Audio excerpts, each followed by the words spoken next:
L'imposant gratte-ciel de verre et d'acier se dressait majestueusement au-dessus de Miami, avec ses plus de 50 étages qui s'étendaient. Ils ont élevé leurs cristaux réfléchissant vers le ciel, capturant la lumière du soir, créant un spectacle de tons dorés et orange qui se sont répandus sur toute la façade.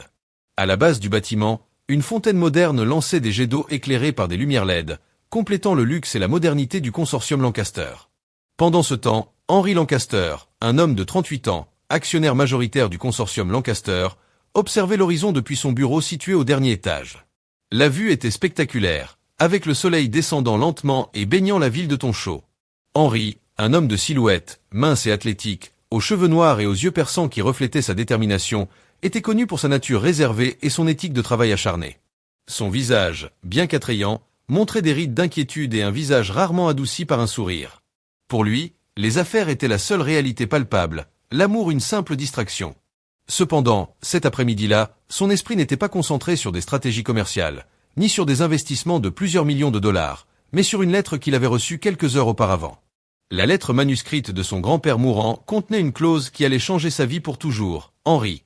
Il s'assit dans son élégant fauteuil en cuir, étala la lettre sur son bureau en acajou et lut les mots qui semblaient résonner dans le silence de la pièce. Pour recevoir l'héritage complet et perpétuer l'héritage familial, il faut être marié à quelqu'un qu'on aime sincèrement, dans un mariage sans convenance mais par amour des deux côtés, avec une femme de valeur, authentique. Avant le 50e anniversaire de l'entreprise, sinon toute ma fortune ira à des œuvres caritatives. Ah, Le poids de ces mots tomba sur Henry comme une bille. Le 50e anniversaire du consortium Lancaster, fondé par son grand-père, n'était qu'à une semaine. Distance, mon Dieu! Juste une semaine, où je perdrais tout intimement. Henry savait que trouver quelqu'un en si peu de temps était une tâche presque impossible, mais l'héritage de son grand-père était la chose la plus importante pour lui. Il regarda autour de son bureau décoré d'œuvres d'art moderne et de meubles design et sentit que tout ce qu'il avait construit était sur le point de s'effondrer. Son grand-père, un homme de principe et de vision, avait été le pilier de sa vie. Cependant, il croyait également fermement à l'amour, quelque chose qu'Henry avait abandonné depuis longtemps. Pour être vrai, ses relations étaient des transactions, des alliances stratégiques qui profitaient à son entreprise. Il ne croyait pas à l'amour. Il considérait comme une faiblesse, un risque, qu'Henry se lève et se dirige vers la fenêtre, regardant la ville qui s'étendait devant lui. Les lumières commencèrent à s'allumer et le début de la vie nocturne de Miami gagnait en force. Le défi auquel il était confronté était non seulement de se conformer à la clause testamentaire, mais aussi de confronter ses propres croyances et peurs. Son grand-père lui avait laissé une dernière épreuve, une dernière leçon qu'il devait apprendre pour hériter et entretenir l'héritage familial. Son plan maintenant, il s'agissait de trouver un parfait inconnu, quelqu'un qui accepterait un contrat, un mariage pour faire semblant d'être véritablement amoureux et remplir la clause. Je savais que ce ne serait pas facile, mais il était prêt à y arriver. Sa vie, jusque-là strictement contrôlée et planifiée, était sur le point de prendre une tournure inattendue. Désespéré de trouver une solution, Henry a décidé d'assister à un gala de charité organisé par le consortium Lancaster le même soir, ce qui vous intéressait. L'événement, plein de luxe et d'élégance, a eu lieu au musée exclusif Perez Art Museum de Miami, un lieu d'une beauté sans précédent, avec son architecture moderne et ses terrasses ouvertes offrant une vue imprenable sur la mer et la ville. Les lumières se reflétaient dans les eaux cristallines de la baie, créant un événement magique et sophistiqué qui regorgeait d'entreprises, de philanthropes et de personnalités. Des personnes influentes se sont toutes rassemblées pour soutenir diverses causes. Parmi les invités, une jeune femme se démarquait, absolument magnifique, Emily Thompson, 25 ans, avec ses cheveux bruns relevés en chignon élégant et ses yeux bleus brillants de détermination. Elle portait une tenue impressionnante qui mettait en valeur sa silhouette élancée. Emily n'avait pas d'argent pour contribuer au salaire de son professeur. Elle avait à peine de quoi vivre. Cependant, elle avait été invitée au gala pour son éloquence et sa passion dans la défense d'une cause qui la motivait profondément à sauver le centre communautaire historique de son quartier qui était sur le point d'être démoli, pour construire à sa place un centre commercial. Lors du gala, Emily a eu l'occasion de s'exprimer devant le public avec une voix ferme et pleine d'émotion. Ce centre, présenté au micro de la communauté, n'est pas qu'un simple bâtiment. C'est un foyer, un refuge, où les enfants et les adultes trouvent soutien, éducation et espoir. Nous ne pouvons pas permettre qu'il soit démoli. Nous avons besoin de votre aide pour réunir les fonds nécessaires et les sauver. Malgré son éloquence et la passion de ses paroles, personne ne semblait intéressé à l'aider. Les participants ont applaudi poliment, mais il n'y a eu aucune promesse de don ou d'offre de soutien. Emily. Il a quitté la scène avec un mélange de frustration et de désespoir. C'est à ce moment-là qu'Henry, qui l'avait fait. Il l'avait observé de loin. Il a décidé de se rapprocher. Il la trouva seule regardant la mer depuis l'une des terrasses du musée avec une expression triste sur le visage. Visage, bonne nuit, dit Henry en tendant la main. Je m'appelle Henry Lancaster. Je viens d'entendre votre discours et j'aimerais vous parler de votre cause. Emily, surprise par l'apparence d'Henry, elle lui serra fermement la main. Je m'appelle Emily Thompson. Merci de m'avoir contacté, mais j'ai bien peur d'avoir déjà abandonné tout espoir de trouver de l'aide ici parce que ce n'est pas le cas, je comprendrai. Il ne reste qu'une semaine avant le début de la démolition. Henry sourit légèrement, essayant de la rassurer. Emily, j'ai une proposition qui pourrait t'intéresser. Mais laissez-moi d'abord vous dire que son discours était vraiment inspirant. Je comprends votre désespoir, et je suis prêt à vous proposer une solution. Emily le regarda avec curiosité, mais avec une légère méfiance. Quel genre de solution, monsieur Lancaster? S'il te plaît, appelle-moi Henry. Henry s'arrêta pour chercher les mots justes. Tu verras, Emily, je dois me marier avant. Le terme d'une semaine pour remplir une clause du testament de mon grand-père. Il est très malade et m'a donné un ultimatum pour me transférer tout son héritage si vous acceptez de faire semblant d'être amoureux de moi et de vous marier temporairement. Je serai prêt à acheter la propriété du centre communautaire et je veillerai à ce qu'il ne soit pas démoli. Emily le regarda avec incrédulité. Il est sérieux. Nous nous connaissons à peine et on dirait qu'il me propose un contrat de mariage. La commodité est dans un sens, a admis franchement Henry. Tous les deux. Nous avons quelque chose à gagner de cet accord. Nous n'en tomberons pas du tout amoureux. Juste netto, respectez la clause et vous pourrez sauver le centre communautaire. Après l'anniversaire du consortium, qui aura lieu dans une semaine, nous divorcerons et chacun continuera sa vie. Bien sûr, nous signerons un contrat prénuptial avec toutes les clauses clairement énoncées. Emily réfléchit un instant. L'idée d'épouser un inconnu la bouleversait, mais sauver le centre communautaire était sa priorité. Ok, Henry a accepté votre proposition, mais je tiens à préciser que ce n'est qu'un arrangement temporaire. Je n'attends rien d'autre de vous, et je n'ai besoin de rien de votre fortune. Henry hocha la tête, soulagé par son acceptation. Parfait, Emily, alors nous sommes partenaires dans tout cela. Ils se sont simplement serré la main, scellant un accord froid et calculateur. Ce qu'aucun d'eux ne savait, c'est que cet accord basé sur la commodité et la nécessité était sur le point de changer leur vie d'une manière qu'ils n'auraient jamais imaginée à l'époque. Le lendemain, Emily arriva à l'imposant manoir de Lancaster avec ses bagages. Cette propriété, située dans un quartier exclusif de Miami, était un véritable palace. Des jardins méticuleusement entretenus entouraient la maison et une grande fontaine ornait l'entrée principale. Le manoir, construit dans un style néoclassique, possédait d'énormes colonnes de marbre et une façade qui inspirait respect et admiration. Poole, qui l'attendait à l'entrée. Il s'est approché pour l'accueillir, a déclaré Emily, essayant de paraître cordiale, alors qu'elle faisait signe à ses employés de décharger ses bagages du taxi qu'elle avait amené et de l'emmener dans la somptueuse chambre qui devait être sa chambre avant le mariage. Emily, nerveuse mais déterminée, hocha la tête avec un léger sourire. Merci, Henry. Le manoir est impressionnant. C'est. S'il vous plaît, suivez-moi. Je veux vous présenter mon grand-père. Ils traversèrent les larges couloirs décorés d'œuvres d'art et de meubles anciens jusqu'à arriver dans une pièce au rez-de-chaussée. Henry ouvrit la porte avec précaution et ils entrèrent dans une pièce chaleureuse et confortable où reposait dans son lit un vieil homme très malade. Malgré sa faiblesse, ses yeux brillaient d'une intelligence et d'une profonde chaleur. Grand-père a envoyé Emily Thompson, c'est ma fiancée, là. Le vieil homme leva les yeux et un sourire apparut sur son visage. Ravi de te voir, Henry. Il m'a beaucoup parlé de toi hier soir, mais il n'a pas réussi à mentionner ta beauté. Emily sourit et s'approcha du lit, émue par la fragilité et la bonté du vieil homme. C'est un honneur de vous rencontrer, monsieur Lancaster. Il répondit sincèrement en lui prenant tendrement la main. Henry m'a beaucoup parlé de vous et de tout ce que vous avez fait pour votre famille et votre entreprise. Je vous admire beaucoup pour tous ces événements caritatifs que vous organisez depuis de nombreuses années. N'étant qu'un enfant, je lis toujours son nom dans les journaux, en tête des pages sociales avec des critiques de ses œuvres sociales. Je n'aurais jamais imaginé le rencontrer en personne.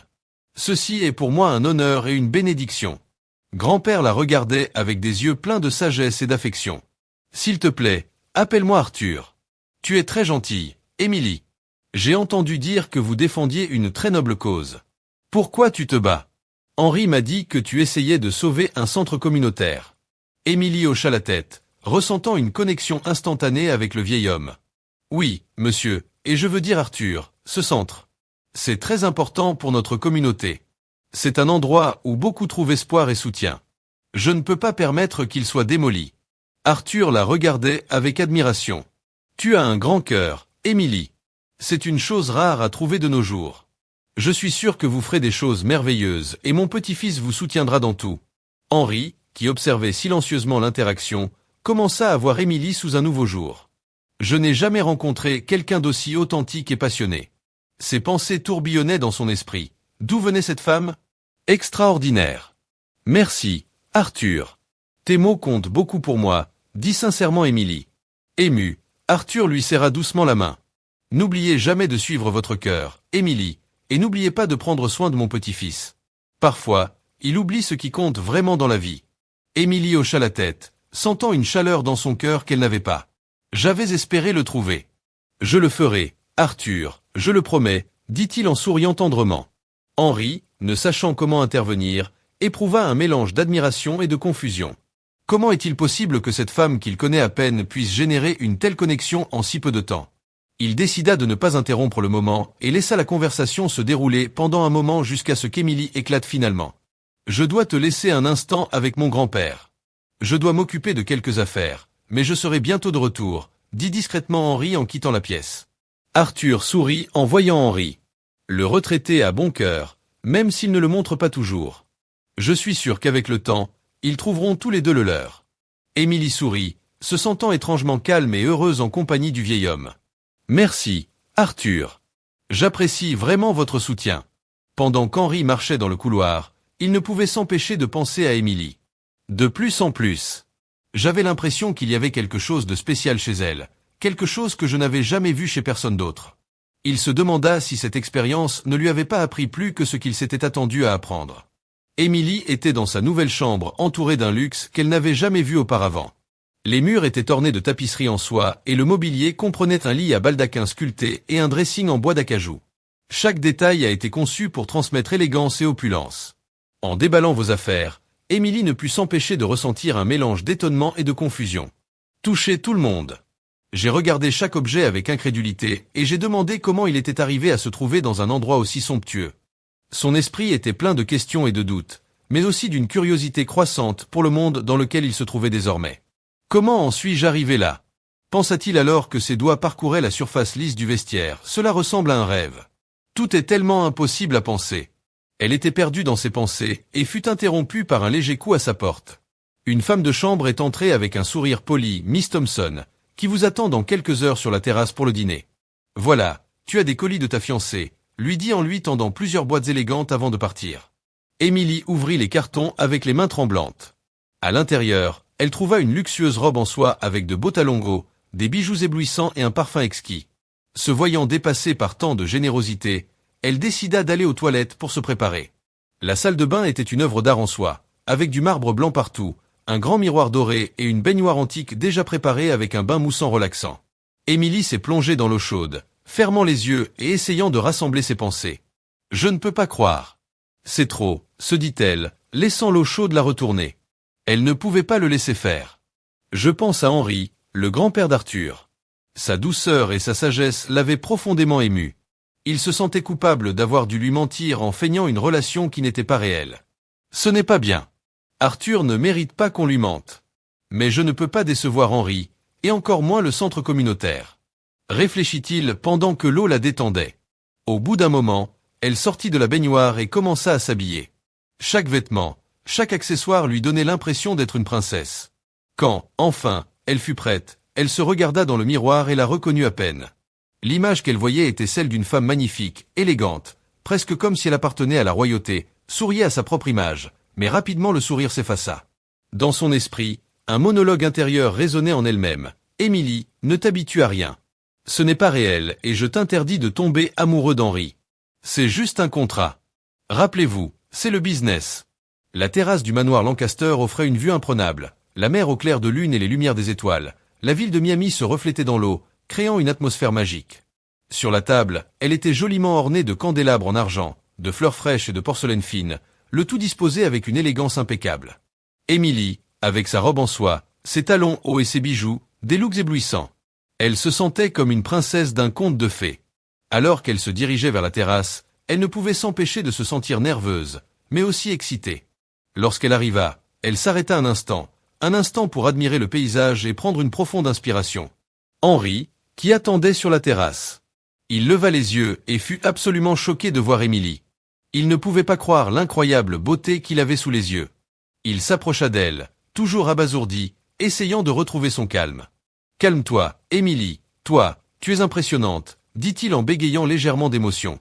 Émilie sourit timidement, mais ses yeux brillaient d'une lumière particulière. « Merci Henri, c'est trop beau ici. » Avant qu'il puisse poursuivre la conversation, une silhouette familière apparut sur la terrasse. C'était Arthur, assis dans son fauteuil de voiture à roues, porté par un de ses employés. Avec un sourire chaleureux sur le visage, Henri fut surpris de voir son grand-père sortir de sa chambre après tant de mois. « Grand-père ne savait pas que tu venais », dit Henri, ému par la présence d'Arthur. Arthur sourit et acquiesça. « Je ne pouvais pas manquer ce dîner très spécial. Je voulais surtout passer du temps avec ma nouvelle petite-fille, dit-il. » En regardant Émilie, Émilie s'approcha d'Arthur, s'agenouillant à côté de lui et lui prenant la main. « Arthur, je suis si heureux que tu sois venu. Cela signifie beaucoup pour moi. » Arthur serra doucement la main d'Émilie. « Tu m'as donné une nouvelle raison de sourire. Votre présence ici a apporté un air frais à cette maison. » Henri a observé l'interaction avec un mélange d'étonnement et d'admiration. Il n'avait jamais vu son grand-père aussi animé et heureux. Il ressentait une admiration croissante pour Émilie, qui semblait avoir un don particulier pour toucher le cœur des gens. « Allons-y. Asseyons-nous et profitons du dîner, » dit Henri, retrouvant enfin son calme. Ils se mirent à table et la conversation se déroulait naturellement. Arthur avec sa sagesse et a raconté des histoires de sa jeunesse et des débuts du consortium Lancaster. Émilie, avec son éloquence et son intérêt sincère, écoutait attentivement, posait des questions et riait sincèrement. Henri regardait silently, émerveillé par la facilité avec laquelle Émilie s'était intégrée dans sa famille. Il était attiré par son authenticité et sa capacité à faire en sorte que tout le monde se sente spécial. Cependant, une partie de lui se souvenait sans cesse que tout cela n'était qu'un contrat, une farce nécessaire pour remplir la clause du testament. « Émilie, je tiens à te remercier d'être ici, » dit Arthur, en la regardant avec affection. « Vous êtes une personne spéciale et je suis sûr que vous ferez de grandes choses. » Émilie sourit, ressentant une émotion chaleureuse dans ton cœur. « Merci, Arthur. Pour moi, c'est un honneur de faire partie de sa famille. » Tandis qu'à l'intérieur, j'ai complété automatiquement la phrase avec une grande tristesse. Même si c'était pour si peu de temps, Henri a ressenti un sentiment de culpabilité en entendant ces mots.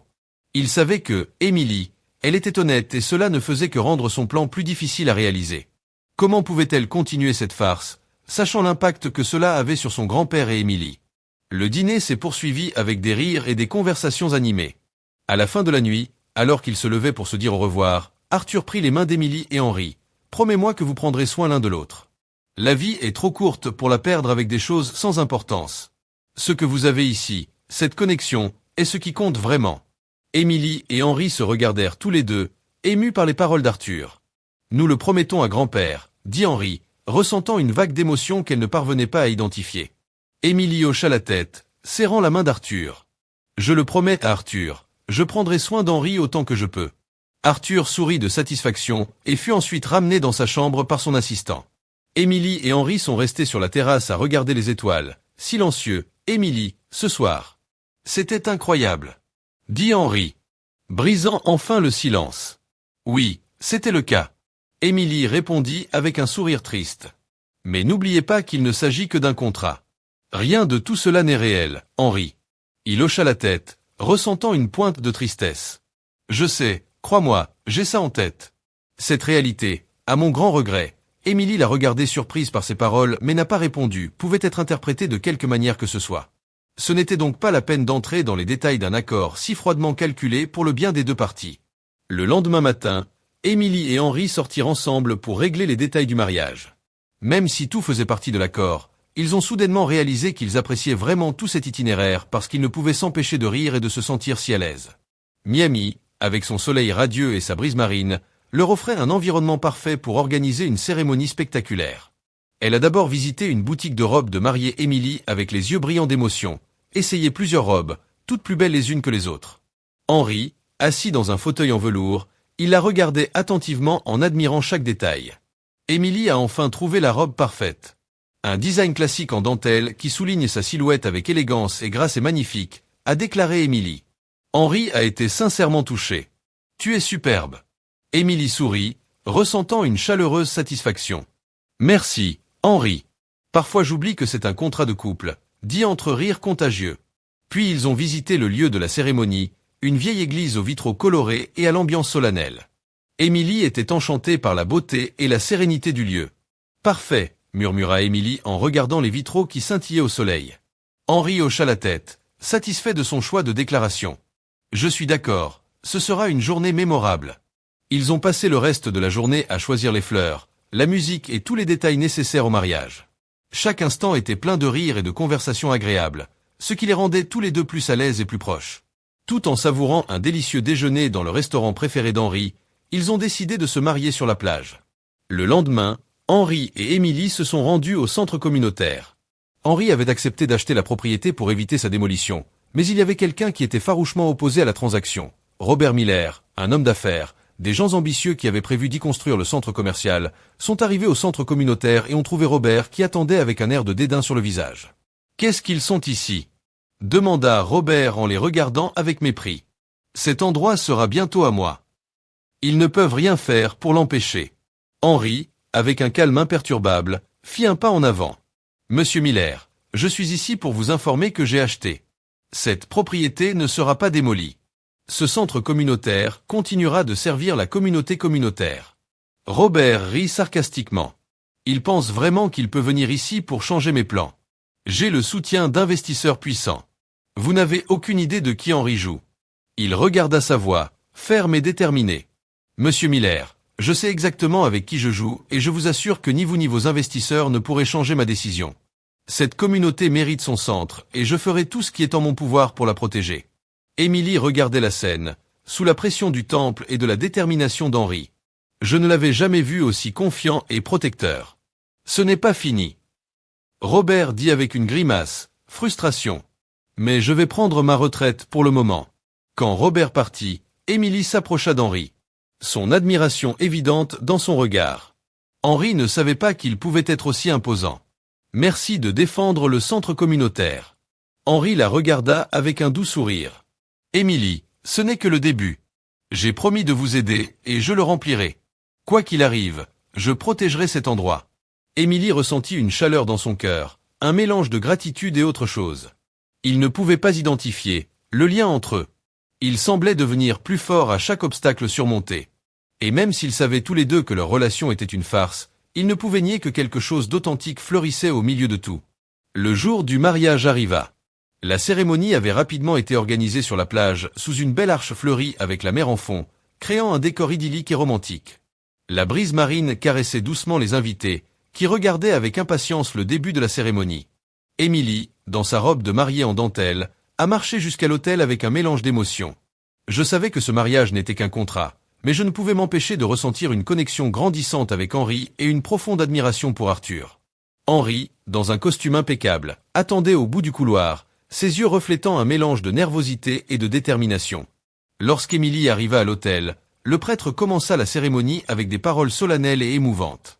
Tout semblait se dérouler parfaitement jusqu'à ce qu'arrive le moment le plus tendu de la cérémonie. Si quelqu'un a un obstacle à cette union, qu'il parle maintenant ou garde le silence. Pour toujours, dit le prêtre en dirigeant son regard vers les personnes présentes. Le silence dura quelques instants jusqu'à ce qu'Henri, visiblement nerveux, fasse un pas en avant. J'ai quelque chose à dire, dit-il d'une voix ferme, mais avec une pointe d'hésitation. Émilie le regarda avec surprise alors qu'il, comme tous les invités. Le prêtre hocha la tête, lui donnant la permission de parler. Henri prit une profonde inspiration, rassemblant le courage de continuer. Émilie, quand on a commencé, ce n'était qu'un contrat. Je devais me marier pour y parvenir, avec la clause dans le testament de mon grand-père pour que je puisse hériter de son héritage et vous deviez sauver la communauté du centre. Tout était clair et calculé. Mais en peu de temps, j'ai appris à te connaître et à t'admirer plus que je ne l'aurais jamais imaginé. Les yeux d'Émilie étaient remplis de larmes, ne sachant pas à quoi s'attendre ensuite. À ce moment-là, Arthur, depuis son fauteuil roulant, intervint d'une voix ferme mais aimante. « Que veux-tu dire, Henri ?» demanda Arthur, regardant son petit-fils avec un mélange de curiosité et d'inquiétude. Henri se tourna vers son grand-père, sachant qu'il devait être complètement honnête. « Grand-père, Émilie et moi adorons ce mariage, mais c'était mon idée et je l'ai fait juste pour remplir la clause de votre testament en échange de son aide à sauver le centre communautaire. Mais maintenant je réalise que ce que je ressens pour Émilie est réel. Je ne peux pas supporter cette farce. Je dois être honnête, non seulement avec toi, mais aussi avec Émilie et moi. Arthur lui-même, bien qu'attristé par la révélation, affichait un léger sourire de compréhension. Musique, Henri, ta sincérité et ton courage de dire la vérité me remplissent de fierté. Vous avez fait preuve de maturité et d'un cœur noble. C'est pourquoi j'ai décidé de supprimer la clause du testament. Vous n'êtes plus obligé de vous marier pour hériter de l'héritage qui vous appartiendra. Quoi qu'il en soit, vous avez fait preuve de sincérité et de courage, et c'est ce qui compte vraiment. Émilie et les invités furent stupéfaits par les paroles d'Arthur. Ému et reconnaissant, il se tourna vers Émilie. Émilie, je ne veux pas que ce soit un simple contrat. Je suis tombée amoureuse de toi et je sais que tout cela peut paraître précipité, mais je veux vraiment essayer, sans commodité ni mensonge. Je veux que ce mariage soit réel, parce que ce que je ressens pour toi est réel. Émilie, avec des larmes d'émotion coulant sur ses joues, il s'est approché d'Henri. Henri, moi aussi j'ai ressenti quelque chose de vrai dans tout ça. Je ne sais pas comment, mais je suis tombé amoureux de toi. Je veux l'essayer. Vérité. Le curé, avec un sourire approbateur, reprit la cérémonie. Puis, avec notre consentement à tous les deux, poursuivons la cérémonie. Henri et Émilie ont échangé leurs vœux, cette fois avec une signification profonde et sincère. Ils se sont promis de l'amour et du soutien, non par obligation, mais parce qu'ils le voulaient vraiment. Lorsqu'ils s'embrassèrent enfin, les invités applaudirent avec enthousiasme célébrant l'union de deux âmes qui avaient trouvé l'amour en plein contrat. Après le mariage, Henri et Émilie ont commencé une nouvelle vie ensemble, non pas en tant que partenaires dans un contrat, mais en couple. Le centre communautaire a été sauvé et a continué à être un refuge pour la communauté. Arthur, avec un sourire satisfait, a vécu ces derniers jours en regardant son petit-fils apprendre la leçon la plus importante de toutes. Le véritable amour est le plus grand héritage que l'on puisse laisser. Et maintenant, assurez-vous de regarder. Un millionnaire épouse une agente de sécurité. Si vous voulez aider les poilus de la rue, c'est très simple. Il vous suffit de vous abonner, de liker et de partager cette histoire sur WhatsApp. Laissez-moi votre nom dans les commentaires pour vous envoyer un message personnalisé. Bénédiction, A.